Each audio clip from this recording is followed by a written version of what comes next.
Hey guys, this is Spartacus here, and welcome to the very first podcast here on the channel with my friend Tristan and I. This is something that him and I have actually been discussing for a while because we think it would just be really fun just to talk about like whatever we want and let you guys hear in on our conversations. Nothing too seriously about this podcast. There really isn't much to it, like as in terms of like how serious and what things we're going to be talking about. It's really just going to be whatever comes to our mind, and this is pretty much Tristan's first time really making an appearance here on my channel, so I'll let Tristan take the floor here and have him introduce himself. Yeah, first things first, shout out to all the day one fans of this podcast. You were here when no one else was. Thank you for doing this with me, Spartacus. Oh, of Him and I, course. for all the viewers there that don't know, him and I have grown up together, went to elementary, middle, and high school together, played sports together, and I've been watching his channel since 2013, whenever it was first around. Yeah, literally, Tristan is, I would consider, like, my number one fan. Like, I don't seriously know anyone else who watches all of my videos but you. Like, I don't even know, honestly, it means a lot to me, especially if you compare it to, like, all my other friends I know in person, and they know about my channel, but they don't watch my videos. Like, you're the one who actually watches my videos, and so I really appreciate it. I've made love with your videos in the background. Oh, wow. That is a great way to start this podcast. Okay, well, that's going to end it here. You guys know I'm kidding. But no, yeah. So if you guys are wondering, so the podcast is actually called The Landing. This is actually it's actually not really that interesting of a story. Basically, where I got the idea, or where we technically got the idea of having this podcast be called The Landing, is because it was the name of essentially our locker room we had for football when we played in high school. That's basically the locker room and of like our football team that we had in high school, and it's still there to this day. And it's like basically its own separate little building. And so that's kind of where we got the idea for the name of this podcast. I just thought I think it is a pretty good name. I mean, Oh yeah. I don't know. Like, there's so many other names we came up with that were, honestly, you came up with some real hilarious names when we were kind of discussing it. But The Landing, I think, is a pretty good name that I think is really iconic, especially for alumni at our school who played football. But Absolutely. yeah. And for the people who don't know, it's just whenever you try to picture the landing, it's literally like a little hut. Like you just walk in and it's just this little building that was basically our locker room. It's just this like tiny like one bedroom house almost, if you will. Yeah, and it's funny because recently, I guess, what is it? We're in December now, so 2 months ago, what's funny is I played in this alumni game that the school presented. If we're basically, obviously, you're alumni, you can go ahead and play in the football game, and that was technically their homecoming game. Like, they didn't actually have a homecoming game with their actual football team playing another team. They had the alumni team just basically go up against another alumni team. It was just alumni versus alumni, and that was their homecoming game, and I played in it, which is really fitting considering my senior year of high school, actually our senior year of high school, we didn't have a homecoming game.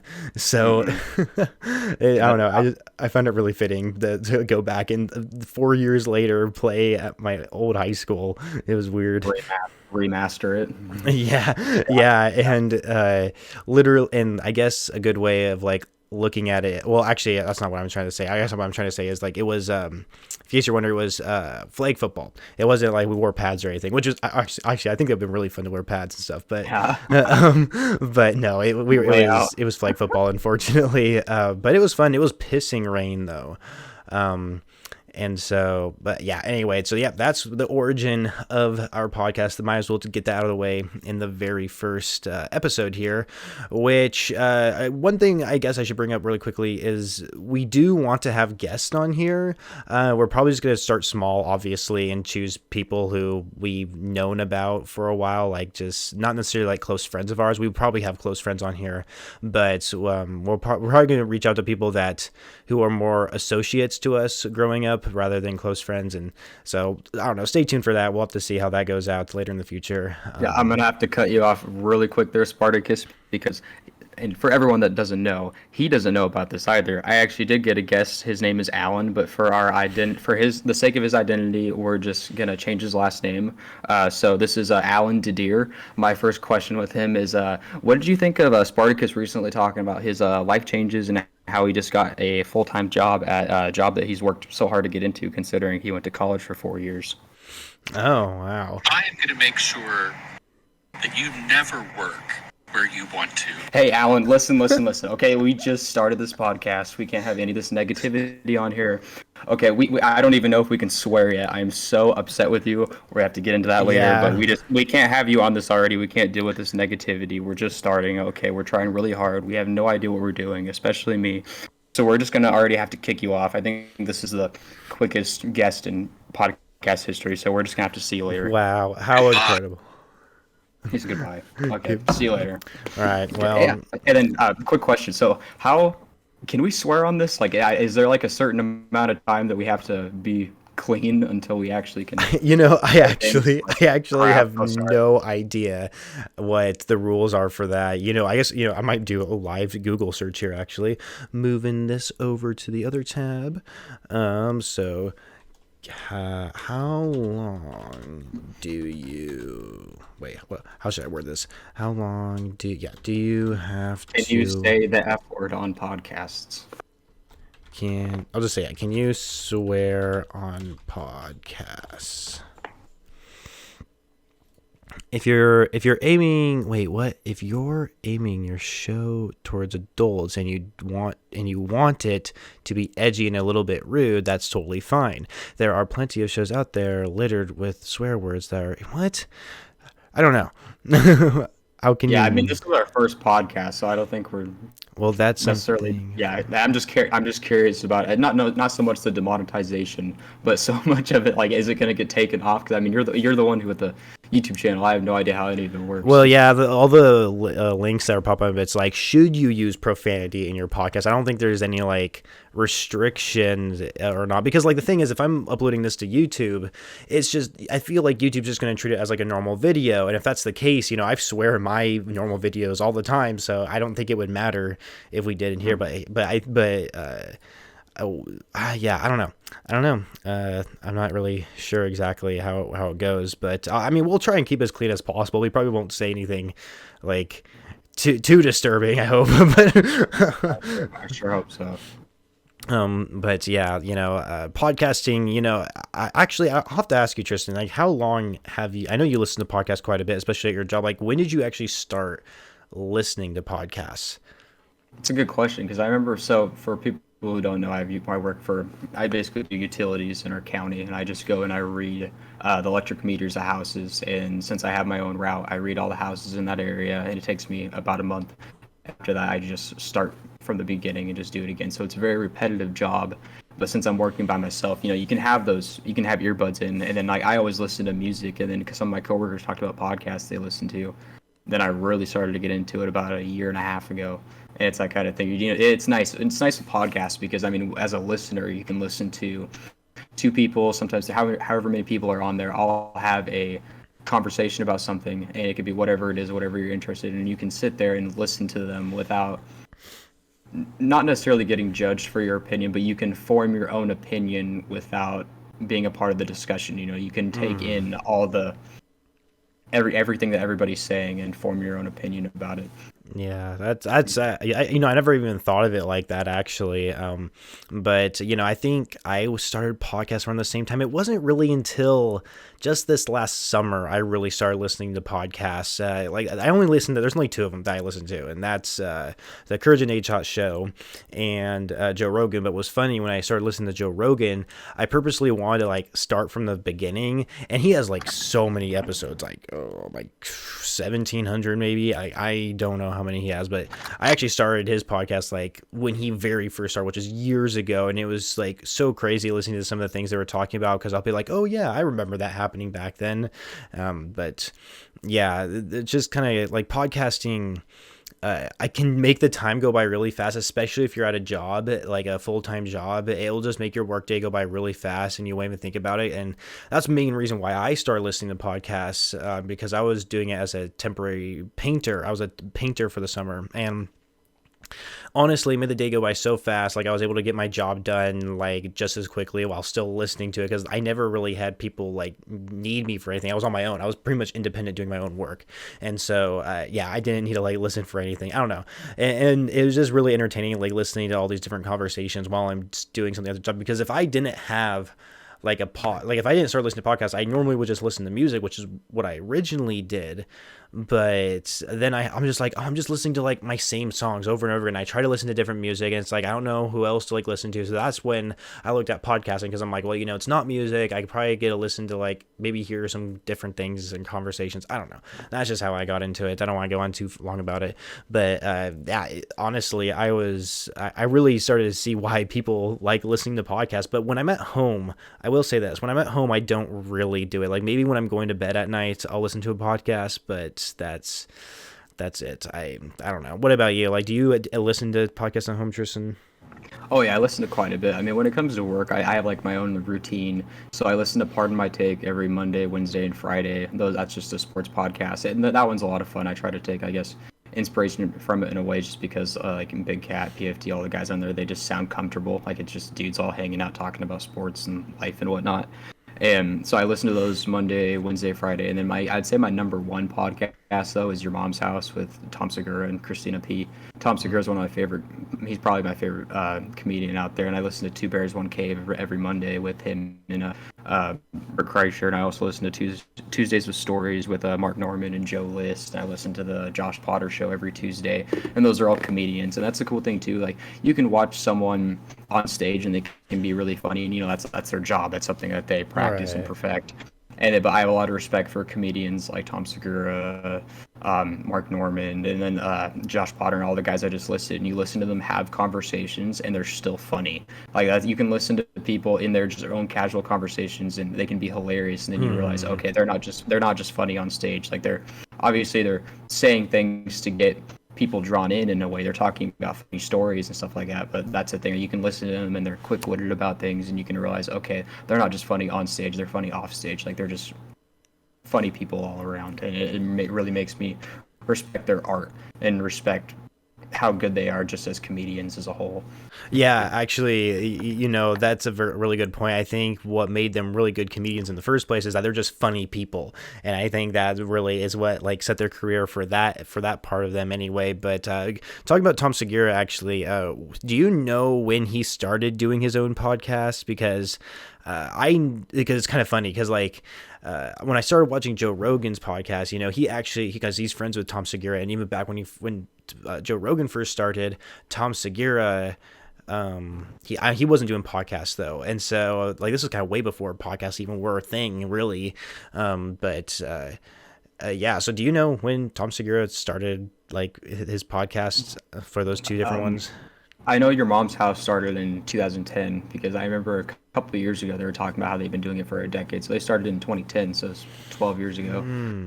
Then so they've been doing it for quite a while. Then I don't even know how long Joe Rogan's been doing it. And same thing with Two Bears One Cave. I know that they're a little over like 100 something episodes in that, and they do one once a week. So it's definitely been a couple of years.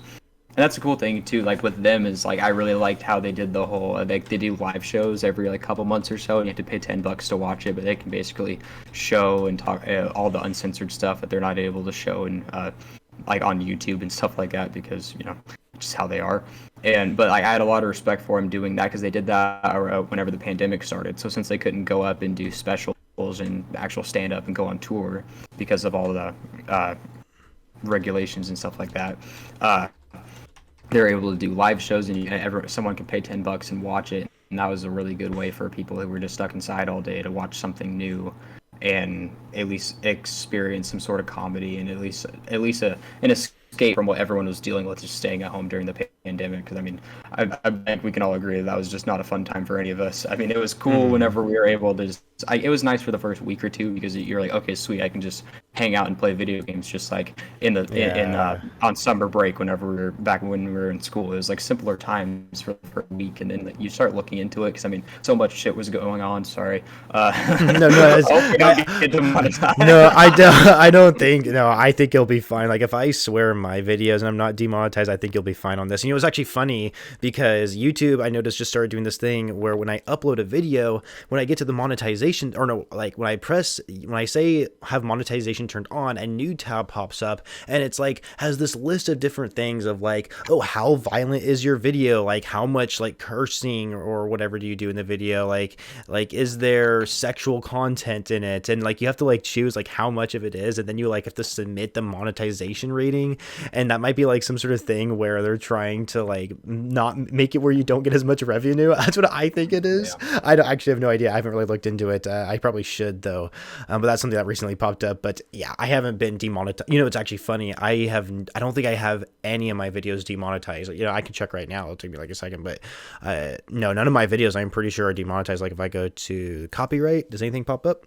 Nope, nothing. Like, so I've never had some sort of copyright claim since I've monetized my videos. Like, well, knock on wood right now, but I don't know. What were we talking about? Why do we remember? We're talking about the pandemic. That's right. Yeah. It was really cool for the first week or two, at least for me, just because I was able to sit home and play video games. And I know everyone here knows you as the COD guy. And I mean, I dip into COD every single year, but I don't know near as much about it as you do. But because I know you don't like Modern Warfare 2019, and that was the new one that was out. I mean, it wasn't new by the time the pandemic started. It was the most current COD. No, but Warzone just came out. Warzone actually that is true. I didn't get into that a whole lot at first initially, but I played Modern Warfare 2019 like nonstop for the first couple weeks, and after that I just started. Just everything was boring, just because you're like, okay, this is because I looked at it as a vacation for this first week or so. And then next thing you know, no one knew how long we were going to be stuck at home, and I was stuck at home for 2 months, and then eventually I was just happy to go back to work. And then even then, that was a big opportunity for me to listen to podcasts and stuff like that, and like just in the background. Like I have podcasts on as soon as I get home from work, and I'll have them in the background as I'm like making food or doing whatever. It's just nice because it's just background music, and if it's something that really intrigues you, you're able to at least catch it while you're doing something else, and you're able to multitask. Yeah, that's totally true. One thing I remember the start of the pandemic, I was over in college still, but yeah, I had to come back basically for spring break, and I guess I was going to do it anyway, but instead of like just coming back home for spring break, I stayed home for spring break. Yeah. I think it was the same thing, I just did classes online. It was pretty easy for me to I don't know, it was already easy for me to manage my time and just like never leave my room essentially and play video games all the time and make videos. Like during that time, I believe, or no, I don't know if it was during that time. Maybe it was like during winter break before the pandemic or something that I had some videos that went off. I think it was actually during winter break or something, but what a crazy time.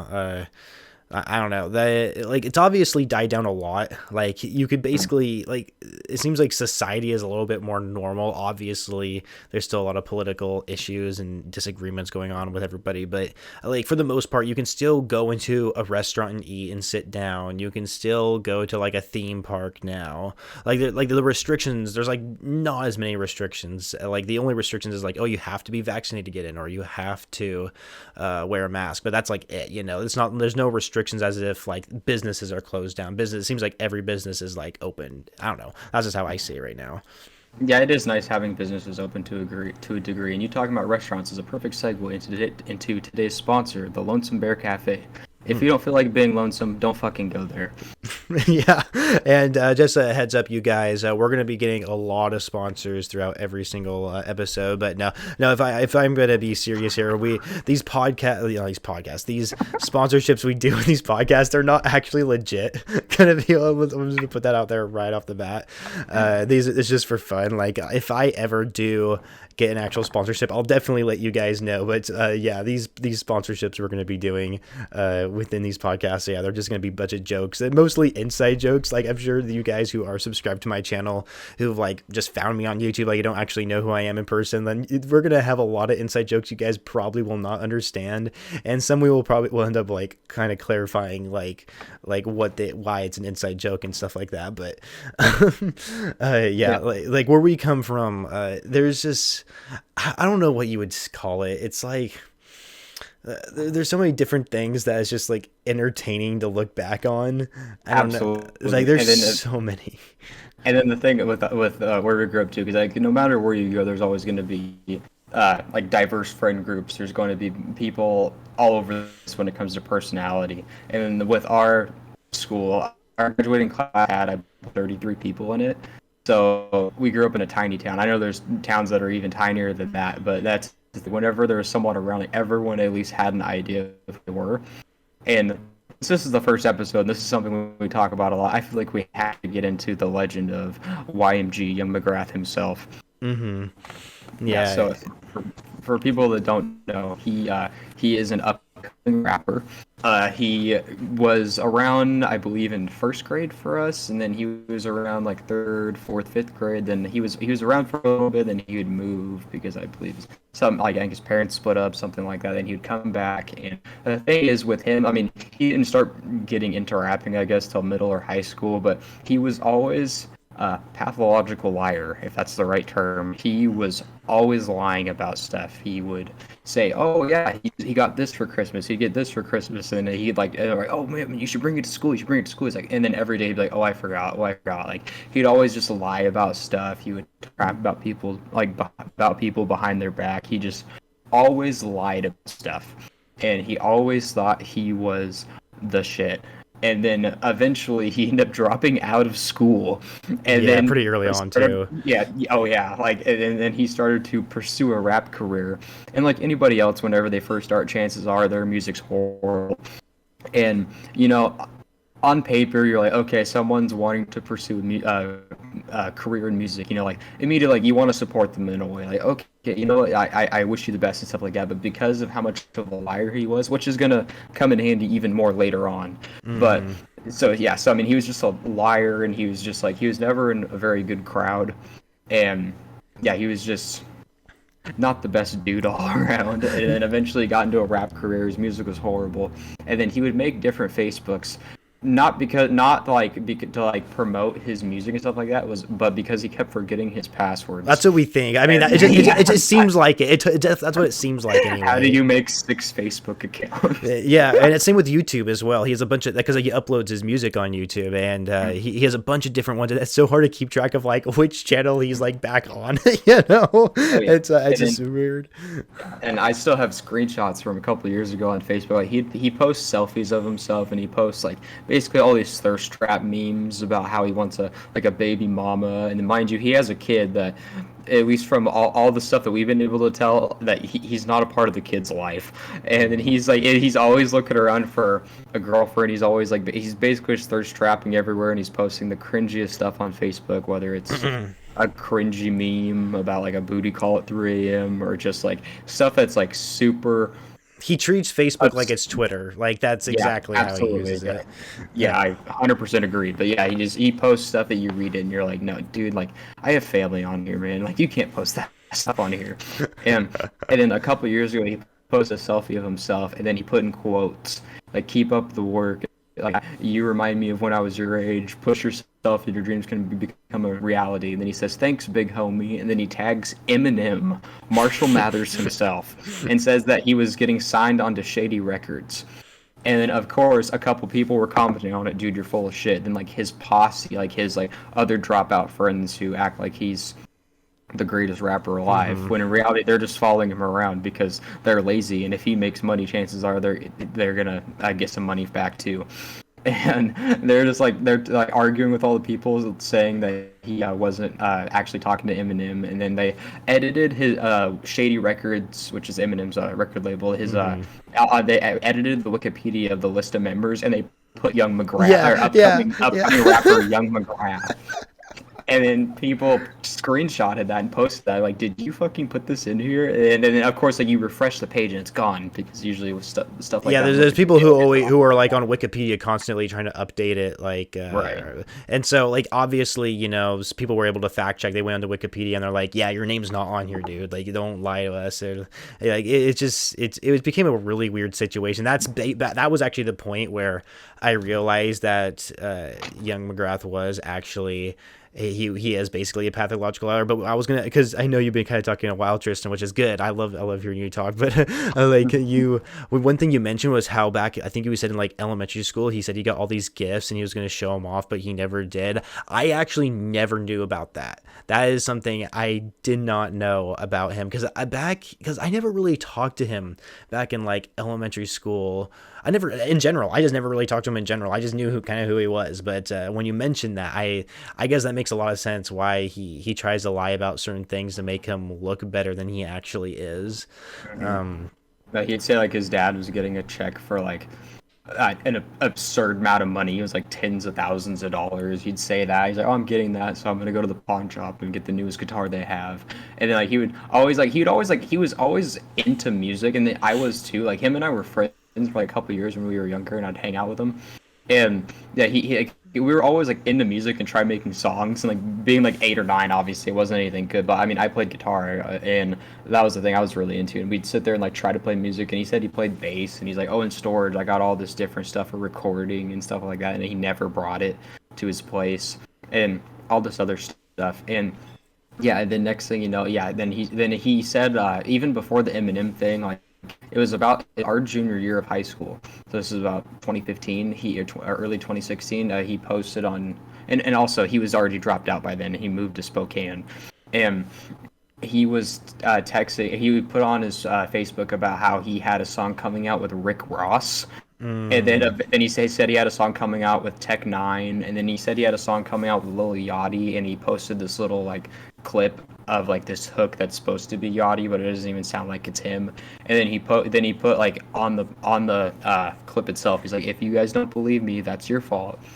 Like it is no. Well, here's my thing. Like, if he wanted to really prove his point, saying that he was working with them, there's no chance in hell he would not have taken a picture with them, and you would definitely have shared that to like prove, like, yeah, you're maybe doing something with them, And I know recently he's been trying to find other rappers like himself, and he wants to do collaborations, which actually is a good idea. Like, if you really want to make yourself grow, then collaborations is the perfect way to actually go for it. So I appreciate him trying to do it, but I don't know like how many. If I don't know, it sounds like he's doing a couple of collaborations right now. I don't know, he's hyping up some new music anyway. But here's my thing. I really like. I'm not really into like the kind of music he makes. Like, that's not the kind of music I really listen to, if I'm being completely honest with you. So, but I don't think it's terrible. Like, and if you compare, especially what he's doing now to like when he first started, it's like he definitely has improved a lot in quality, at least when it comes to the different I don't know what you'd call it, I want to say soundtrack, but what's it like? So we have the lyrics, and then what's the other part? The instrumental, like the beats. There you go. Like the instrumental, where the beats part. He's definitely. It seems like that has gone to like much better quality. But his type of rap is pretty much the same. And I give him a little bit of props for trying to do rap, because instead of like R&B, because it's not something that's really trending anymore. At least rap anyway. I feel like it's really gone downhill. Female rap seems like it's turning up, but I guess you call it female rap. It's like, is Cardi B, like, what is Cardi B considered? Is she a female rapper? Like, yeah, that's definitely a rap. Is she? You know what? What does it say when I look up Cardi B on Google? Does it say rapper? It probably does. Yeah, I think it does. Yeah. Being someone who's religiously into rap, like especially melodic rap, psychedelic travel stuff, like all that kind of stuff, like comparing him to other people that are like still like on the rise, like I'm just gonna say it straight up. I think he's horrible. I mean, he has improved a lot over the just when it comes to his pen game. And he went to prison a couple years ago, and then ever since he came, coincidentally, his music has been a little better. Not saying that had anything to do with it, but I've just noticed ever since then his lyrics have gotten a little more meaningful. As silly as it sounds, which I mean, comparing it to how it used to be, that isn't really saying much, but his music definitely has gotten better. I mean, considering he's been making music for was it 8 7 7 8 years. I mean, you would sure hope it at least get a little bit better. But yeah, I mean, the beats, his instrumental choice has gotten a little better. But I mean, I seriously doubt he's producing those beats. I'm sure. And then Yeah. I remember he had a song with one of his ex-girlfriends that was on YouTube, and it says produced by Metro Boomin, who is one of the biggest rap producers out there. And then you listen to the beat, and it's so bad. Like, it's an insult even putting Metro's name on there. Oh my god.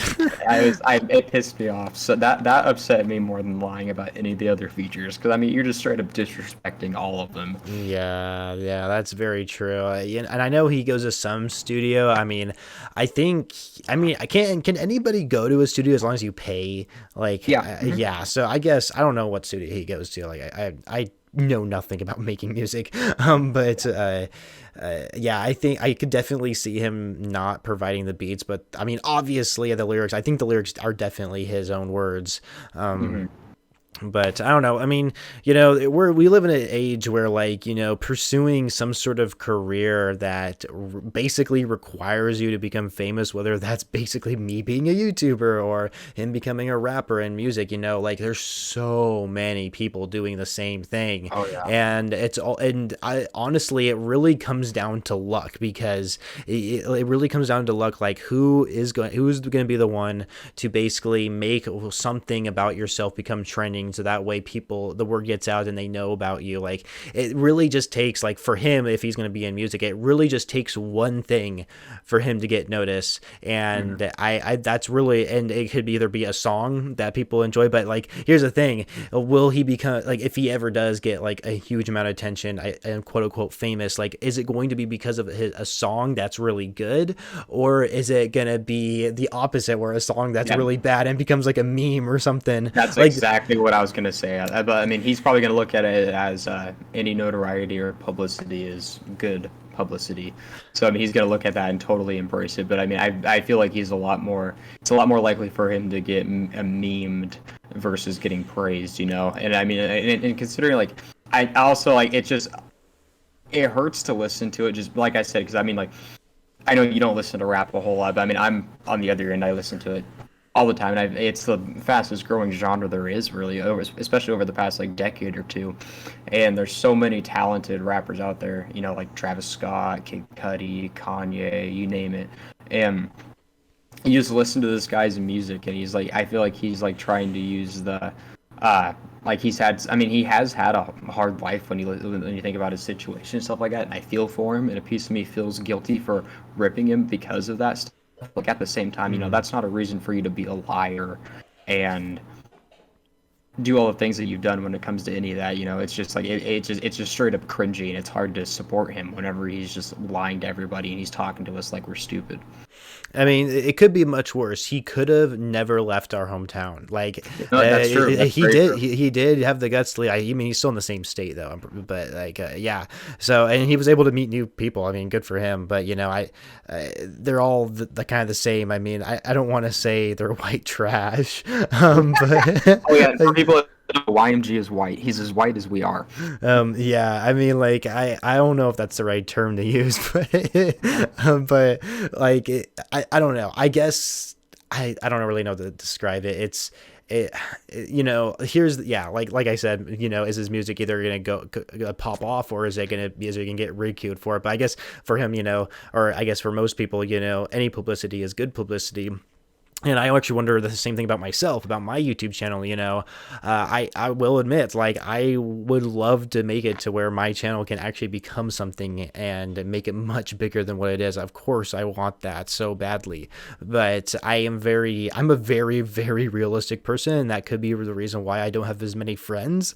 But I know that, being a hotshot YouTuber is really unrealistic. Like Ninja, there is no way I will ever become the next Ninja. PewDiePie PewDiePie, no one can become PewDiePie. No No. one will ever take us. Maybe Mr. Beast, he's kind of going up there, but like there, I definitely wonder like if I ever get some sort of form of popularity, or if I start becoming well known, is it going to be because the people like what I'm doing, or is it because I'm going to become a meme like that? I really do wonder that. So I guess only time will tell, but I guess the more you put yourself out there, you won't know until you actually do that. And yeah, anyway, yeah, I just kind of like comparing to YMG to myself a little bit, just because we are both just, I mean, You because guys are we're on the same spectrum.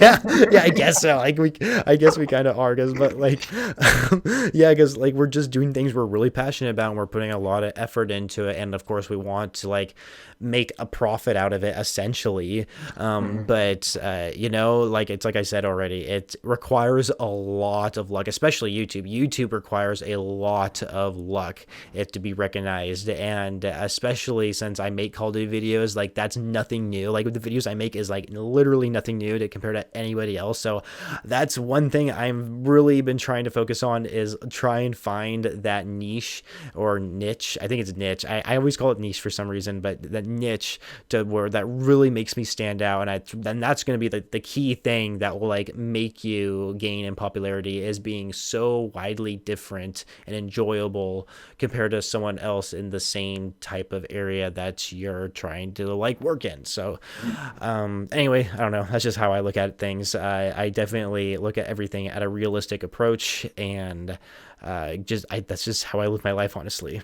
Yeah, that makes total sense. And then like the thing is like with YMG, which YMG also stands for Young Money Gangsta. It used to stand for Young McGrath because that's his last name, but he changed it to YMG, Young Money Gangsta, on YouTube.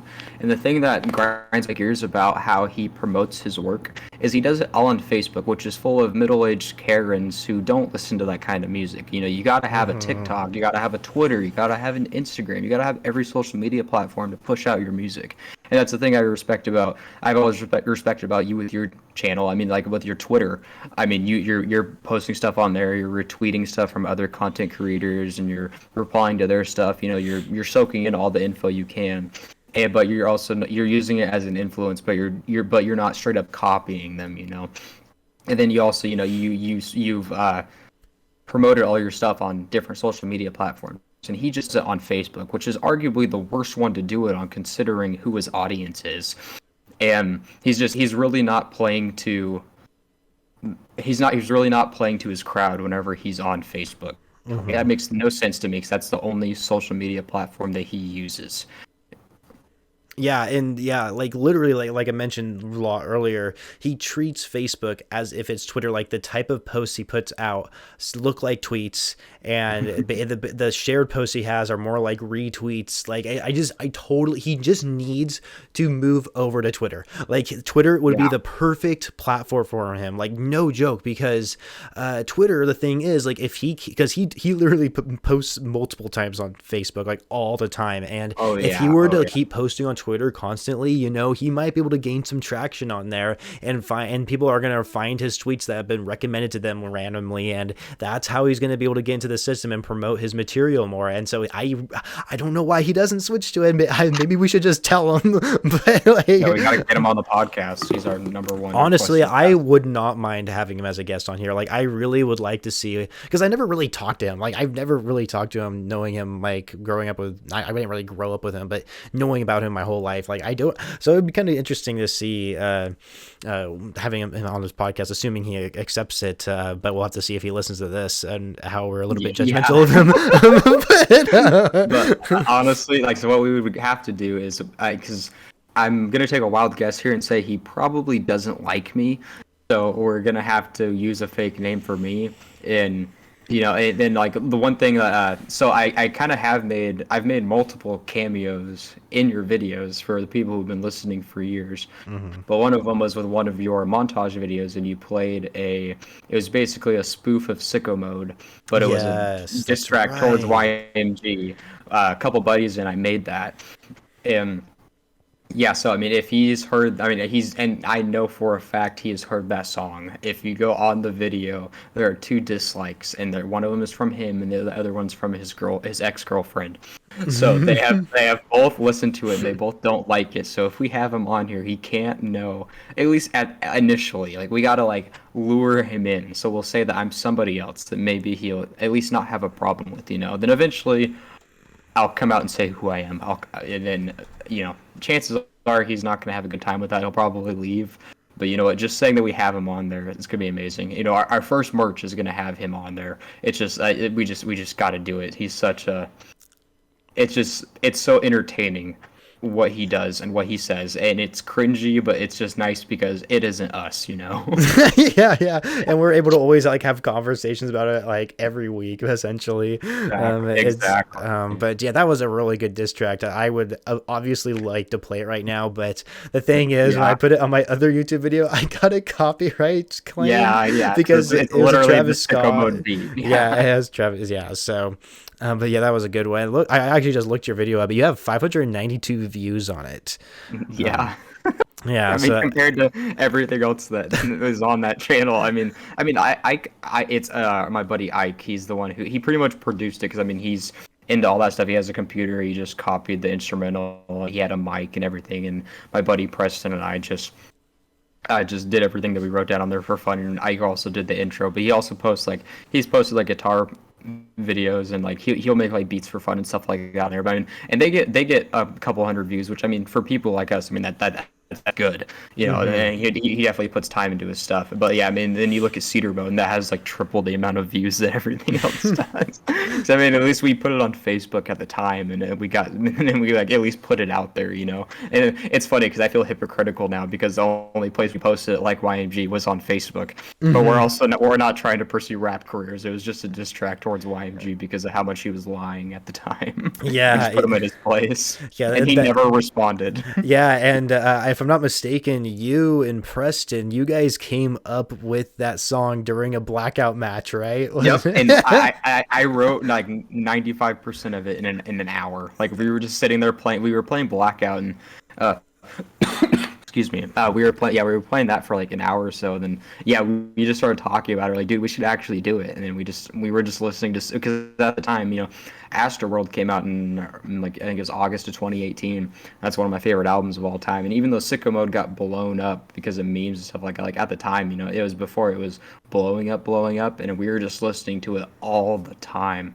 And we were just listening to it, and that's what we basically just copied the flows and everything of the entire song, and we just put YMG's name in it. But yeah, we made it playing Blackout, and like looking back at it, you know, like Blackout was such a fun game. I just really because I remember how excited I was whenever it first got announced. They were bringing back old maps, like Raid was on there, and there were a bunch of other ones, and it was just really cool that they brought back a lot of the old Black Ops maps that everybody loved and put them all into one huge battle royale map.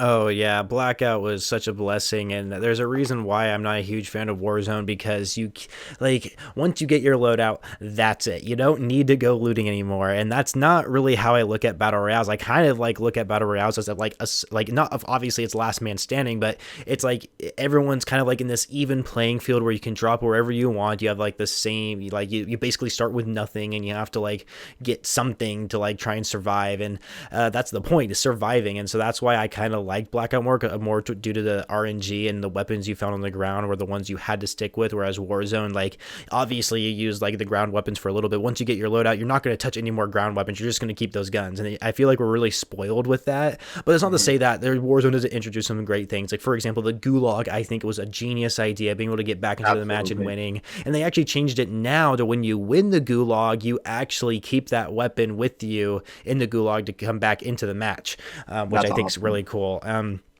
And so, but Blackout, that was one thing about Blackout. Once you were dead, you were dead. You could not get revived, and no one could go to the buy station and buy you back, which I think kind of sucks, especially for a Call of Duty game where you can die really fast.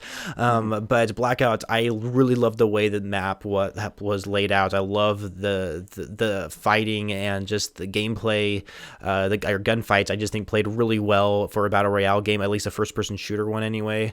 And it was so much fun playing it back then. And it's unfortunate that a lot of my friends never never really played it, so I mostly just got solo wins. But yeah, Blackout. The reason why Blackout it will never be as successful as Warzone is because, for one, it's not free to play, and two, it's not cross play, and that is what killed Blackout. And like having it behind like a $60 paywall, I don't think is a real big turnoff, considering all these other battle royales were free to play. But of course, now we have Warzone, and they kind of learned their lesson there.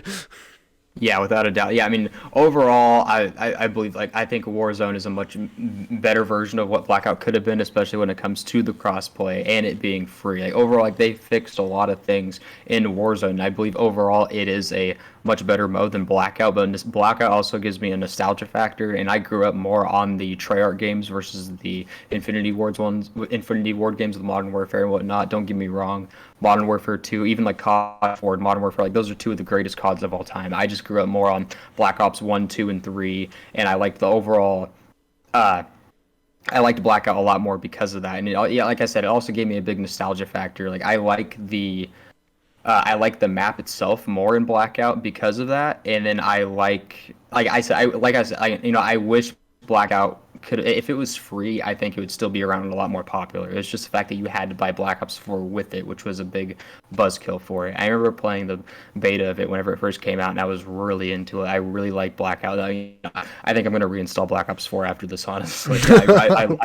I love Black Ops 4, dude. But yeah, I love the whole Gulag and Warzone. Like, they fixed a lot of things in Warzone that were issues and complaints with Blackout, and like, even though, like, but because I like the Black Ops games more, I do prefer Blackout. And that's the thing. I feel like Black Ops 4 all around had so much potential. I mean, with Blackout alone, you can make a whole argument with Blackout, because like at the time, Fortnite, PUBG, those games were blowing up at the time, and then Call of Duty decided to jump in the Battle Royale game and then made that, and it was just that was a lot of fun to play. And then with the multiplayer, I was really excited for at the time. Everyone was talking about all the, it seemed like every single gun you had, like, you could at least get a feel for it at first and become more used to it over time, which, I mean, at the same time, I felt like it was that with every other COD. But I remember when it first came out at E3, all of the YouTubers were talking about it. Like, that's the thing, like, each gun feels different. And in my mind, I'm like, yeah, no shit. Like, that's how it works. And then, but I remember, like, the more I played it, the more I started to realize, like, it made a lot of sense. I remember, like, using the Maddox. Yeah. And I remember using, and that was the last assault rifle you'd get. I mean, you didn't get it until, like level 55, I think. Maybe. Something And like that. I remember playing that gun had zero recoil, and I remember I could use it for a certain amount of time and just get really used to it. And it wasn't my personal favorite, but it was a gun that I got used to really quick, and it felt like anytime I was in a one-on-one with that gun, I was really confident in myself. And I really liked how they brought back the Scar from Black Ops 2. That's my all-time favorite gun. Black Ops 2 is also my all-time favorite COD, just because of the nostalgia factor and how many things they got right in that game. But I really liked how they brought back the Scar. Like, what was it called? The Rampart 17? Yeah, Rampart. And and I loved that gun too. And like, but the multiplayer maps, at least for me, were really underwhelming. And that's the thing with Black Ops 3. I was never a fan of the advanced movement. It was a big improvement compared to how it was in Advanced Warfare, because you just double tap A or X wherever you were on, and you just propel forwardly fast. At least with Infinite Warfare and Black Ops 3, it was like jetpack, and you could control how high you went up and down and whatnot. But I feel like for Black Ops 4, the multiplayer was like it's what Black Ops 3 could have been without the advanced movement, because it was a big deal at the time that, like, everyone was wondering, is Black Ops 4 going to be boots on the ground? Is Black Ops 4 going to be boots on the ground? And it was, thank God. And but I was so excited for the multiplayer, and it just felt like a disappointment overall. And same thing with the zombies, because they're not saying there weren't good maps on there. Okay, there were a lot of good maps, but like there were 4 maps on launch. There was Classified, Blood of the Dead, 9, Voyage of and Despair. Voyage of Despair. Yes. Did I already say Blood of the Dead? Yeah, you said them all. Okay. Yeah. So there are 4 of them. Yeah, and there was just so much thrown at the same time, and it was almost overwhelming at first. But like on paper, I was like, oh my gosh, they're Blood of the Dead was not bad. It was just coming from somebody, like, I definitely consider myself an amateur player. I've only beaten 1 Easter egg my whole life, and that was the Final Reich on World War II, only because they gave you the tutorial video. Yeah, they told you how to do it. There were the instructions in the top corner. Yeah. And yeah, so I mean, I never really went in for Easter eggs. I just tried to play and unlock all the guns I could and level up however much I could, and just at least try to figure out the map in a way, And I remember playing Blood of the Dead, and I was just so used to it being just like Mob of the Dead that I was disappointed. I was hoping for, and I knew because they said right away it was a Mob of the Dead remaster. It was like playing on the other side of the map, and it was a neat idea. Like I respect that they did it, but at the same time, just coming from someone who doesn't put that much time into zombies and somebody who honestly just plays it for a nostalgia factor because it was a big part of my childhood, I was hoping it was just a remastered version of Mob of the Dead. But definitely was not bad. And and later on, like I believe that Shadows of Evil or no, I'm sorry, Ancient Evil. Sorry, Yes. Ancient Evil is one of the best zombies maps. Oh god, it was by far the best zombies map in my opinion for Black Ops 4. That was, and that's another thing is like, I think the biggest downfall with Black Ops 4 zombies, actually there's two things. For one, Treyarch had to make Black Ops Cold War. Like that was not supposed to be their game to make. It was supposed to be Sledgehammer Games. There was some huge issue with that. And I don't think too many people know about it, but that was, yeah. And so Treyarch was really rushed to make Black Ops Cold War, which is why I think part of the reason zombies didn't become as well. But I think they had a lot of big plans for zombies in Black Ops 4. Like remember there were supposed to be factions, but that never came to the game. Like, I remember that. There was a Dark Ops challenge, a Dark Ops calling card you could unlock that required you to reach like a certain level within season 1 of factions mode or something like that. But then they like literally at the end of the game's life cycle, like right when like Modern Warfare came out, they updated the game to where that calling card no longer exists, and they replace it with something else that you can get. So it really showed that they completely scrapped the whole factions idea, even though they like announced it during the reveal that it was going to be a feature, and it just never came. And so I think that was a huge downfall. That was one of the reasons why I think zombies went downhill really quickly for Black Ops 4, was because Treyarch did have to make Black Ops Cold War. But also the second reason why I think it failed is they were focusing on two different storylines that didn't connect to each other, the Chaos story and the Aether story, and that was a huge mistake on their part. That threw me off too, dude. Because in case you guys don't know, like there is two different storylines within Black Ops 4 Zombies. If you're playing as like Richtof and Dempsey and all that, that's the Aether storyline. If you're playing as I don't even know, Diego, the scientist dude, the butcher guy, Scarlet? Is that the name of the Scarlet, thing? yes, and then there was the dude who kind of like was actually a bad guy or something. But yeah, that was the Chaos story, and there were separate storylines, and they did not have any relation to each other whatsoever. And so I think that was also a huge mistake that they went for, because if they just focused on the Aether storyline, then I think it would have performed really well. We probably wouldn't have had remaster, like quote unquote remastered or reimagined maps for zombies like the Call of the Dead and Nuketown zombies. They basically brought those back within Black Ops 4, but expanded upon them, changed them up a bunch or whatever. But it was still the same location. It wasn't like a brand new location we haven't seen before. And also it didn't really help that the like intro and ending cutscenes weren't animated like they were with like Blood of the Dead or whatever. Like they made it like comic book style instead of like the other type of animation. That was also like a real big turn off, and I think they could have ended the Aether storyline a lot better than they actually did. But I think because they had the Chaos story to also focus on, it didn't go so well. And that's the thing, I thought the Chaos story was really good. Like I thought it was really interesting. I used to be a huge Greek or Roman mythology type person, so like Percy Jackson was like one of the books I used to read as a kid, and playing zombies and seeing it in that environment was like a huge eye-opening for me, and like really, I really enjoyed that aspect of them trying to like combine zombies and Greek mythology in it, because Medusa was in Ancient Evil. Like that's how it ended off, was Medusa basically, what did she do? Did she kill? No, she like, I don't know if she killed Scarlet or blinded her or whatever, but then Diego was still alive, and the other two people, that is it Butcher? I keep wanting to call him Butcher. I don't know if that's his name. Him and the scientist dude, they became like, I don't know, they became like, they're part of that like was it that cult that with the golden masks. I don't know what they're called. I forgot the name. I don't honestly I don't I played Ancient Evil, I played Alpha Omega, and I played the final map, the one with the buried crew. Yeah, I can't remember the name. Like I said, I didn't put a whole lot of time into Black Ops 4. I'm gonna be totally honest with you. Like I knew of the Chaos story and whatnot. Obviously, I played 9 Voyages Fair. I played most of the maps. I don't think I played them all though. And the thing with the final map too, with the buried crew, it just like I said, I watched the final Easter egg, I watched the ending and stuff like that, and I watched how people reacted to it. But at the same time, I honestly did not like that map. It just left a weird taste in my mouth, and I wonder if you think, because whenever Black Ops 4 got announced and they had like the whole trailer thing at E3 or whatever, I remember they announced that this was going to be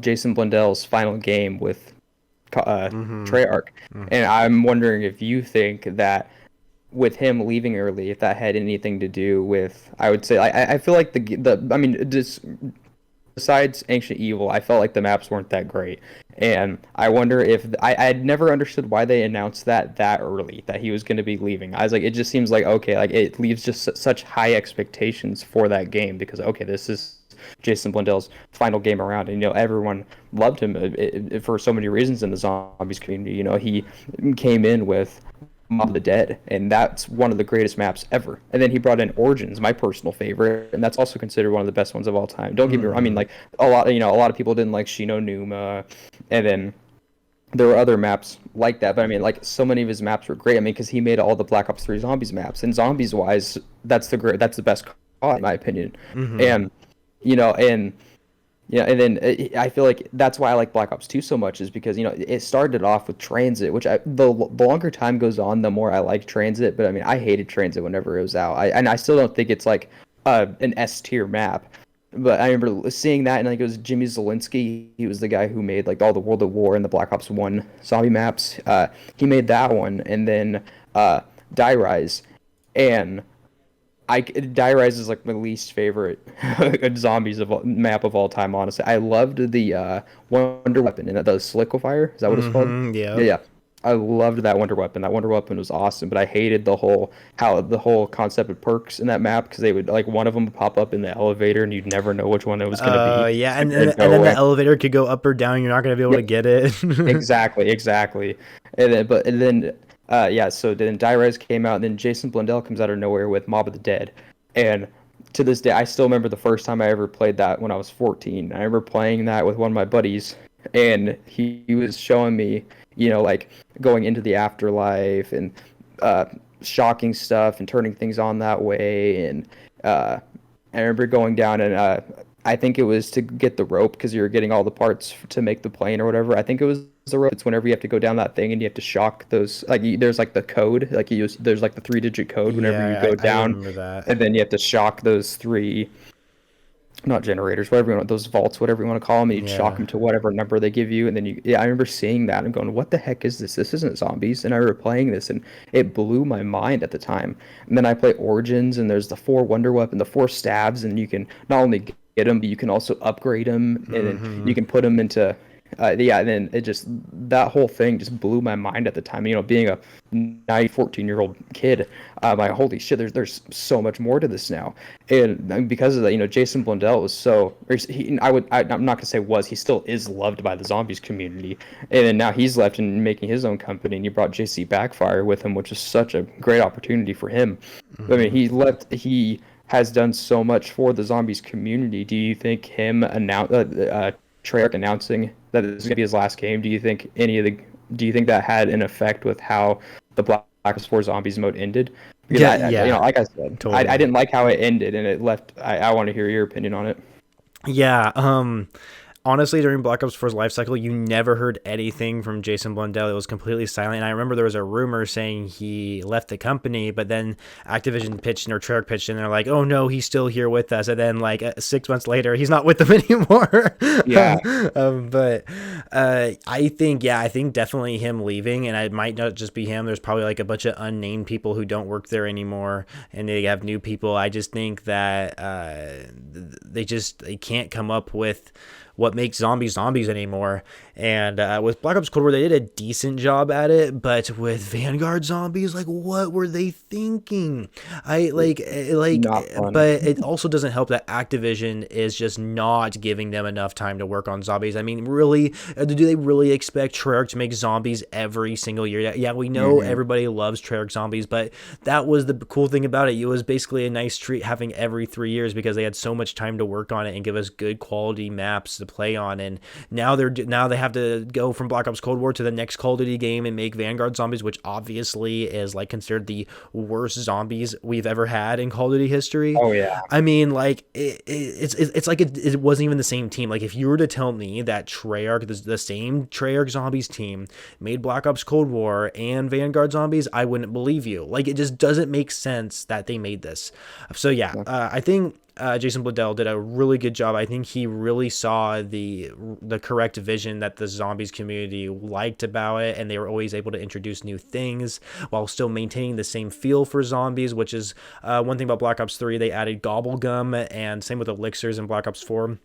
Like those are relatively new things that they added to the gameplay element, and I know it kind of made the experience easier, which I didn't like, but it still felt like zombies. The thing about Gobblegum that I'll defend this to this day is that one thing was really cool about zombies and really iconic were the perks, because they were like sodas that you would drink, but then they decided to make like power ups that were made out of bubble gum, and then so I just thought that was really cool of them adding that into the game. I thought it really fit with the theme well, but yeah, having Jason leave was really unfortunate. I'm really sad about that, but we are pretty much getting to the end of the podcast here. We have literally a minute left until it's an hour. So really quickly, what we're going to do, we want to do this segment where we want to predict NFL football games, like who's going to win. So NFL schedule. Okay. So I forgot Green Bay and Chicago is playing right now. Is the second quarter, and Green Bay's up by 4. We should also let everyone know this is it's almost 6:30 on a Sunday, so a lot of the games have already played.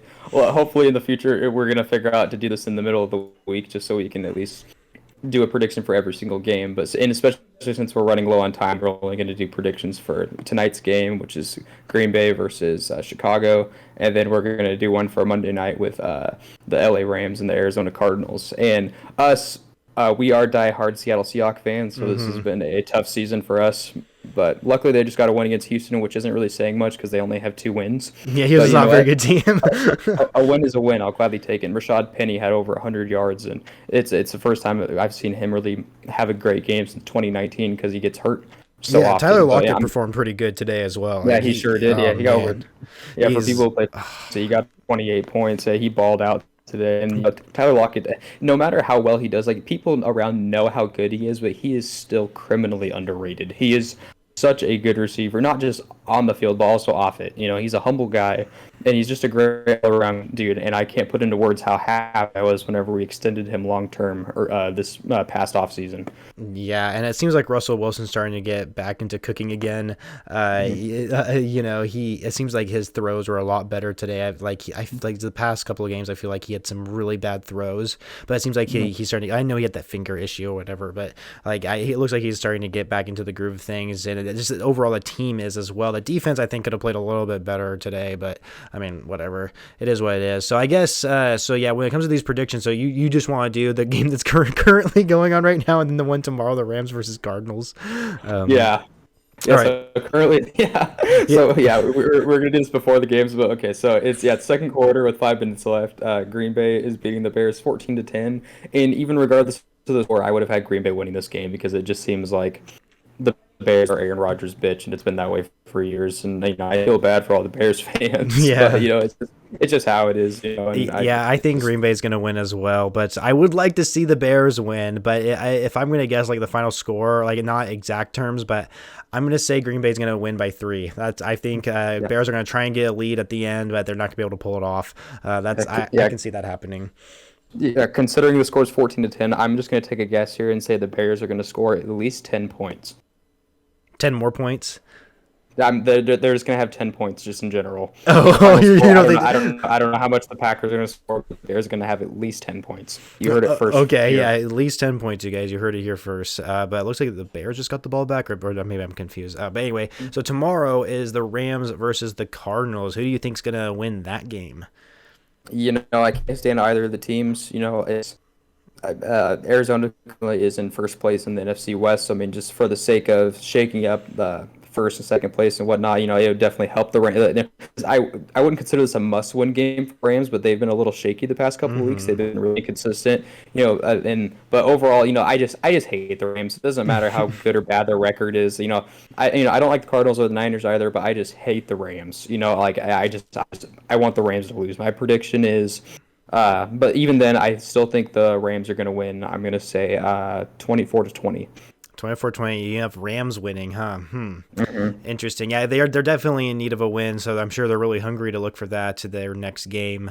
And yeah, I've noticed they've been kind of shaky this past couple of weeks too. So, but that's a tough one. These are divisional teams. Cardinals are arguably the hottest team in the NFL, so it's kind of hard to pick against them. It's more of a bold pick for me, but it's division games. They could really go anywhere. Okay, I'll play devil's advocate. I'll say Cardinals are going to win the game, and the final score I'm going to say is going to be 33-26. Cardinals. Wow, high scoring game. Yeah, I don't think there's going to be a lot of defense, but there could be. I don't know. That's probably a really bad prediction. But yeah, there you go. We'll see next week. Yeah, we'll see next week. But of course, we won't go over the predictions of these next week 15. We'll just do it unless we're way off. yeah. But so if you guys have stuck around to the end of this podcast, thank you and congratulations for listening to a bunch of BS. There's probably some things that were interesting in this. We definitely talked a lot. I think an hour is a really good way to end off. I mean, we're going a little over an hour now, but that's okay. As you guys know, this is right now, these podcasts are going to be just uploaded to my YouTube channel, the Spartacus 200, or maybe it's going to be a different name in the future. I don't know. I haven't really decided what I'm going to do with that yet. But this is pretty much it. We might be able to pull one out every week or so. It just really depends. Holidays are coming up, so we might not have time to do that when it comes around that time. But we'll have to wait and see. So anyway, thank you guys so much for listening to this podcast. Do you have any ending remarks, Tristan? Yeah. Absolutely. Yeah. Thank you guys for listening. If you guys stayed to the very end, and our plan is we're definitely be more structured in the future. This is our first time ever doing. Fisher, Spartacus. It doesn't matter. But he's been in the YouTube game now for eight or so years. So he definitely has comfort when it comes to talking behind a mic. And it's that kind of thing, especially because this is improvised in a way, especially this episode. Our plan is to definitely be more structured in the future whenever it comes to our titles. We came into this literally just saying we're going to talk about whatever we feel like talking about. And, definitely, give us any sort of feedback. We're open to criticism. We want to know what we can improve on. It's our first time, obviously. It's not perfect, and the more we do it, the better we're going to get. But thank you guys for listening. Have anything to say in the comments, let us have it. As long as you tell us how amazing and handsome we are. Yeah, of course. Don't forget to compliment us in the comment section. And I'll definitely reply to you. I always heart all my comments for the most part, assuming they're positive and not completely negative. But yeah, thank you guys for watching. Don't forget to follow me on Twitter. There's always a link in the description for that as well. And we'll catch you on our next episode. See you next week.